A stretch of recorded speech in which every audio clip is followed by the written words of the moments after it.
Hey, what's up, everybody? It's Steve Keeler from Rock Fantasy, and I'm back on the Rock Fantasy YouTube channel. I hope you've been enjoying some of the footage I've been putting up. Haven't been on all the weekly chats, so I give a shout out to James and the rest of the crew for keeping that going. I've just been pretty busy with running the shop and taking care of everything else in life. But hit a few shows, been putting up some footage. I hope you guys are enjoying that on the channel. Tonight I had the idea of just hopping on and letting you guys know what I've been spinning at the store, what I've been listening to at the gym, what I've been listening to driving forth to shows and whatever else. And last week, I'm going to start off with this, and I'm going to come back and have Ed Farsley on and a couple of the other guys do a couple episodes on this, split it up so they're not so long. Start off the list. I'm going to go with Finland, Sonata Arctica. I got the chance to see them last week in New York City. I'm going to pick their album Clear Call Beyond. I saw the tour last week, so this was their latest album. It came out last year, so it's not a 2025 album. But as you can see, I got the album signed. I went to see them at the Gramercy Theater in New York City, and killer show at Power Glove opening up, and they played a lot of their deeper stuff. They hadn't touched on anything from the last few albums. But the songs they did from this record that I like a lot were First in Line, Dark Empath. They also did Angel Defiled, which was just a killer song live. And I really wish that they would have played more music from this album because I've been listening to it. I dig The Cure for Everything. I dig The Monster Only You Can See. Uh, California is a pretty good track, but I like the whole album and I recommend Sonata Arctica. It's Clear Cold Beyond. Of course, I dove into the catalog pretty heavy.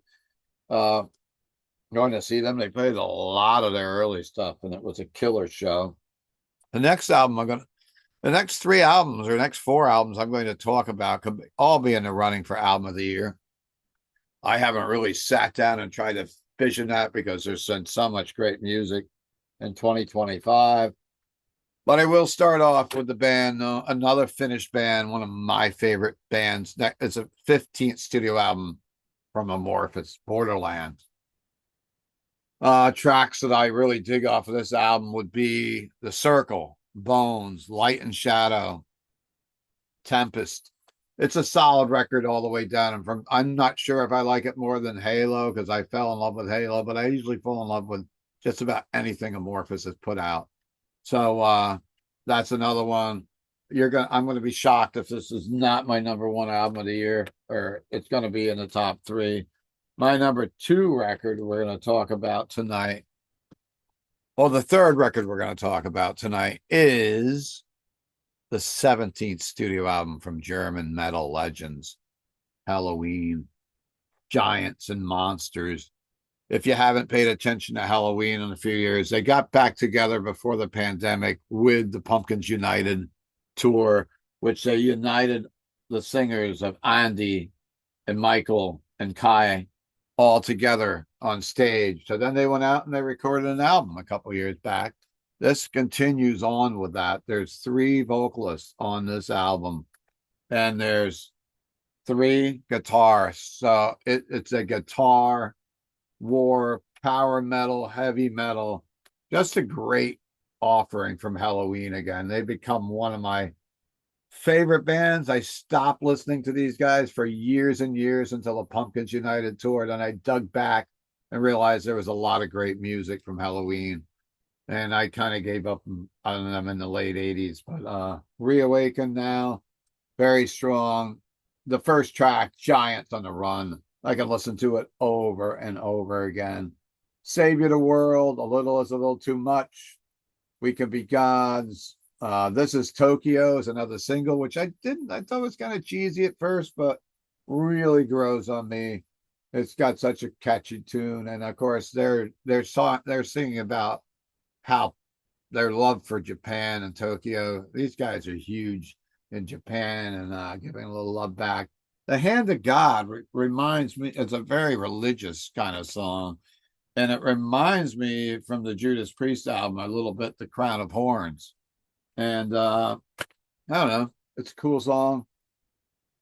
I I lost my mom a few years ago, and when she was in the final moments, she was raising her hand up into the air and seeing relatives that were there up there. So I don't know. The song "Hand of God" reminds me a bit of my mom's passing and being with her that day. So in the afterlife. So going with Halloween. The third album is completely in a different direction. The album I'm going to talk about, but I've been listening to this a ton. Are one of my favorite bands. And yes, I do like new metal. I don't care what you guys say. I not just death metal, thrash metal, and I love it all. But 10th studio album by the Deftones, private music. And songs off of this, Milk of Madonna, I can listen to over and over and over again. Infinite Source, Ecdysis, which is Ecdysis. I can't pronounce it very well. Infinite Source, which I mentioned, Souvenir. I think the weak link on this for me is I think about you all the time, but I really recommend this album. So if you like the Deftones, go out and pick it up, listen to it. The fourth album I'm going to talk about tonight is the fifth album from Ukrainian band Ginger. Never liked them in the past. Didn't know about them too much. I didn't think I'd like them. I saw they were on tour with like Disturbed. I'm like, these can't be that heavy. They're out with Disturbed. And I got into them, and Tatiana is such a strong female vocalist. It's just intense. And the tank, this could be their heaviest record. Tantrum, Headness, Rogue, Green Serpent, Fast Draw, Someone's Daughter. Just a strong record by a band that's kind of new to me from Ukraine. So saw them last year at the Metal Injection Fest. She's a beast on stage. The whole band's tight. Bass player, great music live. And then I'm going to move in a total different direction on you now. This is the way my brain works. I'm going to talk about Unleashed, the latest from Unleashed, Fire Upon Your Lands, of course, the legendary Swedish Viking death metal band. I got to catch them at Maryland Death Fest earlier in the year, and War Comes Again. It's one of the strong songs from this. Hail to the Varangians, Toast to the Fallen. It doesn't let up. It's just a strong Hold Your Hammers High. Left for Dead kicks it off. So a strong album from Unleashed. And then I'm going to switch up a little bit. I've been listening to, of course, I don't have any props with me.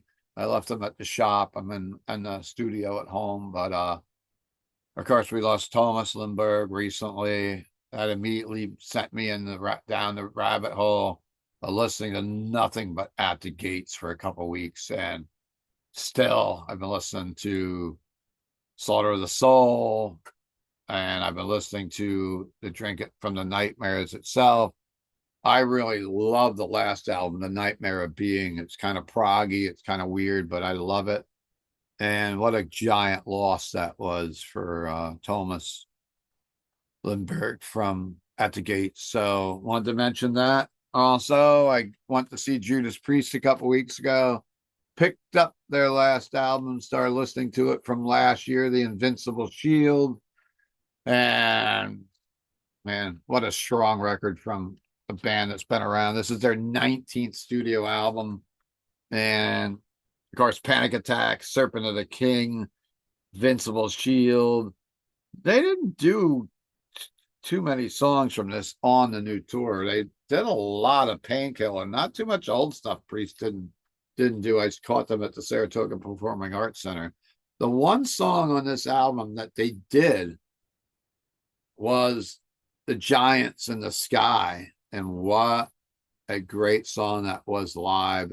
Of course, they are paying homage to all the great metal and rock artists that have passed on, put their pictures up in the screen and the clouds. Dio and Lemmy and you name it. Freddie Mercury and many, many others were on and then at the when they took down all the different artists, and then they put Ozzy Osbourne up and the place absolutely went nuts.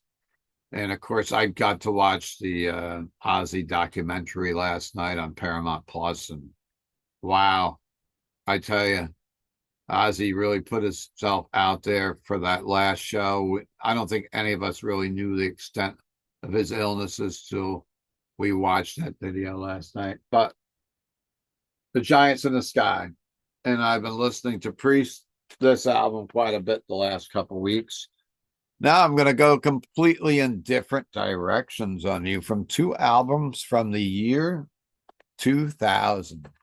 Again, got in a record collection a couple weeks ago, and I picked up some stuff and I put up the Perfect Circle album, Mare de Nam.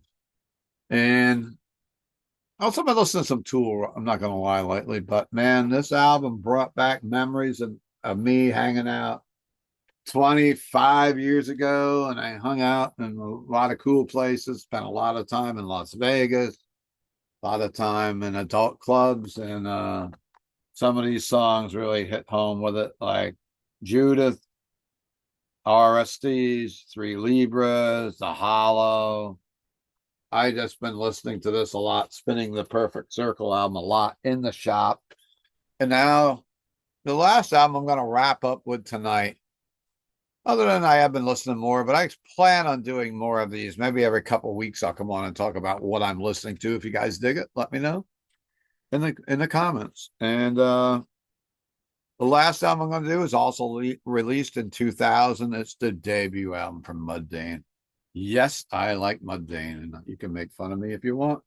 I think this is a great record. I love early Mudvayne and love Chad, love his voice. This is Monolith, Dig, Eternal Primates Forever, -1, Death Blooms. Take a minute and just read the lyrics of what's going on in his mind with this, and it's all about like a lot of fucked up stuff, but it's something a lot of people can relate to. And Cradle, Nothing to Gain, Severed, Recombat Resurgence, opens up with Prod. And they're actually touring this year, and they're back together, and they will be at the Wellmont Theater around here at end of October, actually doing the LD50 tour. So, yep, I've been listening to Mudvayne. Listen to Catatonia a lot too. There's other stuff that I didn't include in the show tonight. Just wanted to do a quick little episode of what I've been listening to that wasn't 2 hours long and with everybody else. And I'm going to kick back on here in a little bit, and we'll have another episode with a couple of guys from the Rock Fantasy Files panel on what they're digging. So, what have you guys been listening to? Please put it in the comments. Please take a minute to like and subscribe to the channel. It means a lot to get more subscribers. And if you're in the area, come by to Rock Fantasy. And also November 1st, we're doing our 40th anniversary of Rock Fantasy. That's going to be in town here at a brewery at the Zone at Clemson Brothers. And we have Sabbath Superstars for the headliner. They are a great Black Sabbath tribute band. Just the Ozzy material they cover. Stephen Desco is a vocalist. He's a doppelganger for Ozzy Osbourne. If you know him, he's out of the Philly area. Also, along with them, co-headliners supporting Sabbath Superstars are Show No Mercy from Long Island, New York City, and Long Island's #1 Slayer tribute. Kind of doing a little back to beginning vibe here. And then we've got some local bands that are coming in to open up. We've got Sick Bay, who played our 39th anniversary show. World's Demise is going to be playing their first ever Rock Fantasy anniversary show. So they are part of it. Metalcore, hardcore from the Hudson Valley. We have Jotunheim, black metal band from New York City, who we've had play for us in the past. Amazing band. We have Burn the Ships, local female fronted hardcore band that's going to be there. We have Smokeborne Blasphemy, which is Jeremy Farfan from Winter Nights. and they're going to be debuting their new band here. Doors are at 4 o'clock. There's going to be plenty of food, plenty of beer. It's at the brewery. Come, bring all your friends. Let's celebrate. Somehow I made it. I'm getting damn old, that means, but 40 years of rock fantasy to be celebrated soon. And it's November 1st, Halloween weekend. You can come in costume. We're going to have prizes from the brewery. We're going to have I think a $200 gift certificate from Rock Fantasy for the best prize that night, for best costume, and come out and sing along to Black Sabbath, sing along to Slayer, have a great time, and let's party. Hey, I'll see you next time on the Rock Fantasy Files. I hope you like some of my records. Yes, I'm across the board, and I like all different stuff. Whatever my ears like, I listen to. So I'll see you next time on the Rock Fantasy Files. Bang.